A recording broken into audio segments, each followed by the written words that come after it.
ಬೆಳಗ್ಗೆ ಇವತ್ತು ಆಲ್ರೆಡಿ ನಾವು ಮುಂಚೆನೇ ಪ್ಲಾನ್ ಮಾಡ್ಕೊಂಡಿದ್ವಿ. ಮೂವಿಗೆ 6 ಗಂಟೆಗೆ ಫಸ್ಟ್ ಶೋ ನೋಡ್ಬೇಕಂತ ಹೇಳ್ಬಿಟ್ಟು ಅದೇ ರೀತಿ ಇವತ್ತು ನಾವು ಇಲ್ಲಿಗೆ ಬಂದಿದ್ದೀವಿ. ಇಲ್ಲಿ ನೋಡಿದ್ರೆ ತುಂಬ ಎಕ್ಸೈಟ್ಮೆಂಟು, ತುಂಬ ಖುಷಿ ಇದೆ. ನಾನು ಎಕ್ಸ್ಪೆಕ್ಟ್ ಮಾಡಿರಲಿಲ್ಲ ಇಷ್ಟು ಜನ ಬೆಳಗ್ಗೆ ಬಂದು ಈ ರೇಂಜ್ಗೆ ಜನ ಇಲ್ಲಿ ನೆರೆದಿರ್ತಾರೆ ಅಂತ.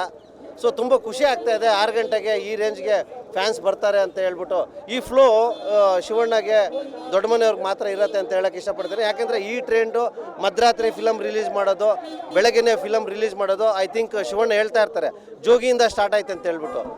ಜೋಗಿ ಇದೇ ರೀತಿ ಆಗಿತ್ತಂತೆ ಸ್ಟಾರ್ಟು. ಈ ಟ್ರೆಂಡ್ ಶುರುವಾಗಿದ್ದೆ ಶಿವಣ್ಣಯಿಂದ, ದೊಡ್ಡ ಮನೆಯಿಂದ. ಹೌದೌದು, ನವೆಂಬರ್ 15.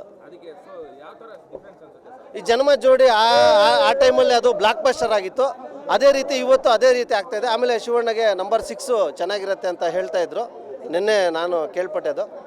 ಸೊ ಅದೇ ರೀತಿ ಜನ್ಮದ ಜೋಡಿ ಯಾವ ರೇಂಜ್ಗೆ ಇಂಡಸ್ಟ್ರಿ ಹಿಟ್ಟಾಯಿತೋ ಅದೇ ರೀತಿ ಇವತ್ತು ಇದನ್ನು ಇಂಡಸ್ಟ್ರಿ ಹಿಟ್ಟಾಗತ್ತೆ ಅನ್ನೋದ್ರಲ್ಲಿ ಎರಡನೇ ಮಾತಿಲ್ಲ. 100% ಅದಕ್ಕಿಂತ ದೊಡ್ಡ ಮಟ್ಟಕ್ಕೆ ಹಿಟ್ಟಾಗತ್ತೆ. ಇದು ಆ ಟೈಮಲ್ಲಿ ಇದು ಹಿಟ್ಟಾಯಿತು, ಆ ಟೈಮಲ್ಲಿ ಟ್ರೆಂಡ್ ಆಯಿತು. ಇವಾಗ ಇದಾಗುತ್ತೆ. ಈಗ ತಾನೇ ಗೀತಕ್ಕ ಬರ್ತಾ ಇದ್ದಾರೆ.